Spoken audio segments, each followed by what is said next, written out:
ಭಾರತ ಅಮೇರಿಕಾದ ಮಧ್ಯದಲ್ಲಿ ನಡೀತಾ ಇರುವ ತೆರಿಗೆ ಯುದ್ಧ ಒಂದು ಇಂಟ್ರೆಸ್ಟಿಂಗ್ ಟರ್ನಿಗೆ ಬಂದು ನಿಂತಿದೆ.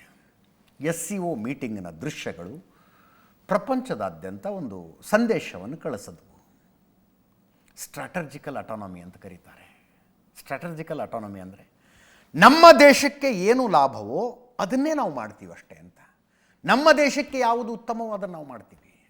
ನಿಮ್ಮ ಜೊತೆಗೆ ಬರಬೇಕಾ, ಅವ್ರ ಜೊತೆಗೆ ಹೋಗಬೇಕಾ, ಆಯಾ ಸನ್ನಿವೇಶದಲ್ಲಿ ನಿರ್ಧಾರ ಮಾಡ್ತೀವಿ ಅನ್ನುವ ಸ್ಟ್ರಾಟಜಿಕಲ್ ಅಟಾನಮಿಯ ಸಂದೇಶವನ್ನು ಪ್ರಧಾನಿ ನರೇಂದ್ರ ಮೋದಿಯವರು ಪ್ರಪಂಚಕ್ಕೆ ಕೊಟ್ಟರು. ನೀವು 50% ಟ್ಯಾಕ್ಸ್ ಹಾಕ್ತೀರಿ ಅನ್ನೋದಿದ್ರೆ ನಿಮ್ಮ ಸಹವಾಸ ಬೇಡಪ್ಪ, ನಾವು ರಷ್ಯಾ ಜೊತೆ ವ್ಯವಹಾರ ಮಾಡ್ತೀವಿ, ಚೀನಾ ಜೊತೆ ವ್ಯವಹಾರ ಮಾಡ್ತೀವಿ ಅಂತ. ಬಹುಶಃ ಡೊನಾಲ್ಡ್ ಟ್ರಂಪ್ ಅದನ್ನು ನಿರೀಕ್ಷೆ ಮಾಡಿರಲಿಲ್ಲ. 50% ಟ್ಯಾಕ್ಸ್ ಹಾಕ್ತೀವಿ ಅಂದ ತಕ್ಷಣ ಭಾರತ ಮೊಳಕಾಲ ಮೇಲೆ ಕೂತ್ಕೊಂಡು ತಪ್ಪಾಯಿತು ಅಂದುಬಿಡುತ್ತೆ ಅಂತ ಅನ್ಕೊಂಡಿದ್ರು. ಹಂಗೆ ಆಗಲಿಲ್ಲ. ಈಗ ಡೊನಾಲ್ಡ್ ಟ್ರಂಪರ ಇತ್ತೀಚಿನ ಸೋಷಿಯಲ್ ಮೀಡಿಯಾ ಪೋಸ್ಟ್ಗಳನ್ನು ನೋಡಿ ನೀವು.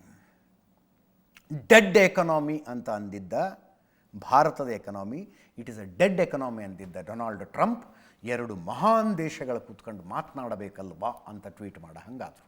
ಮಹಾನ್ ದೇಶಗಳು, ಗ್ರೇಟ್ ನೇಷನ್ಸ್ ಕೂತ್ಕೊಂಡು ಮಾತಾಡ್ಬೇಕಲ್ವಾ ಅಂತ. ಮೋದಿ ನನಗೆ ಅಂಥ ಫ್ರೆಂಡು ಇಂಥ ಫ್ರೆಂಡು ಅಂತೆಲ್ಲ ಮಾಡೋದಕ್ಕೆ ಶುರು ಮಾಡಿದ್ರು.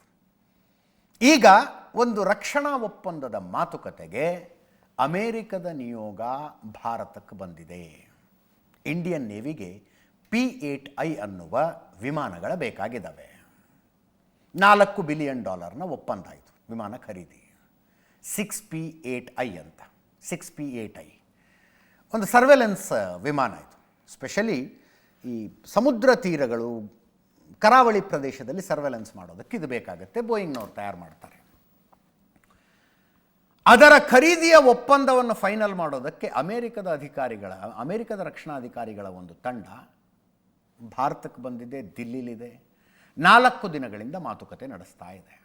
ಹೇಗೆ ಟೇಬಲ್ಗಳು ಟರ್ನ್ ಆಗೋದು ಅಂದರೆ, $4 ಬಿಲಿಯನ್ ಒಪ್ಪಂದಕ್ಕೆ ಸ್ವತಃ ಅಮೇರಿಕ ಸರ್ಕಾರದಿಂದಲೇ ಒಂದು ನಿಯೋಗ ಬಂದಿದೆ. 6 ವಿಮಾನ ಬೇಕು ಭಾರತಕ್ಕೆ. ಭಾರತದ ನೇವಿಗೆ ಇಂಥ 6 ವಿಮಾನ ಬೇಕು. ಸರ್ವೆಲೆನ್ಸ್ ಏರ್ಕ್ರಾಫ್ಟು, ಅನೇಕ ಮಲ್ಟಿಟಾಸ್ಕಿಂಗ್ ಮಾಡುತ್ತದು. ಬೋಯಿಂಗ್ ಕಂಪನಿಯವರು ಮಾಡ್ತಾರೆ. ಆಕಾಶದಲ್ಲಿ ಹಾರಾಡ್ತಾನೆ ಸಮುದ್ರದ ಒಳಗಿರುವ ಸಬ್ಮೆರಿನ್ಗಳನ್ನು ಕೂಡ ಪತ್ತೆ ಹಚ್ಚಬಲ್ಲಂಥದ್ದು. ಈಗಾಗಲೇ 12 P-8I ವಿಮಾನಗಳು ಭಾರತದ ನೇವಿ ಹತ್ರ ಇದ್ದಾವೆ. 12 ಇದ್ದಾವೆ. ಇನ್ನು 6 ತಗೋಬೇಕಾಗಿದೆ. Multi roll aircraft. ಅದರ ಖರೀದಿಯ ಒಪ್ಪಂದಕ್ಕಾಗಿ ಬಂದು ಕೂತ್ಕೊಂಡಿದ್ದಾರೆ. ಈಗ ಇಷ್ಟಾಗ್ತಿದೆ ಅಂದರೆ ಇನ್ನು ಆದಷ್ಟು ಬೇಗ ವ್ಯಾಪಾರ ಒಪ್ಪಂದ ಕೂಡ ಆಗಿಬಿಡುತ್ತೋ ಏನೋ. ಇಬ್ಬರು ಈಗೋಯಿಸ್ಟಿಕ್ ಅಷ್ಟೇ. 50% ಟ್ಯಾಕ್ಸು 50% ಟ್ಯಾಕ್ಸು ಅಂತ ಪ್ರಪಂಚ ತುಂಬ ಎಲ್ಲ ಹಾರಾಡಿ ಈಗ ಏಕಾಏಕಿ ವಾಪಸ್ ತಗೋತೀವಿ ಅಂದರೆ ಜನ ನನ್ನನ್ನು ಆಡ್ಕೊಂಡು ನಗಲ್ವಾ ಅಂತ ಟ್ರಂಪ್ ತಲೆಯಲ್ಲೂ ಇರುತ್ತೆ. ಬಿದ್ರು ಮೀಸೆ ಮಣ್ಣಾಗಲಿಲ್ಲ ಅನ್ನುವಂತೆ ಇದನ್ನು ಹೆಂಗೆ ಬಗೆಹರಿಸಿಕೊಳ್ಳೋದು ಅನ್ನುವ ಟೆನ್ಷನ್ನಲ್ಲಿ ಅವರು ಇರ್ತಾರೆ. ಮುಂದಿನ ಸುದ್ದಿಗೆ ಹೋಗೋಣ.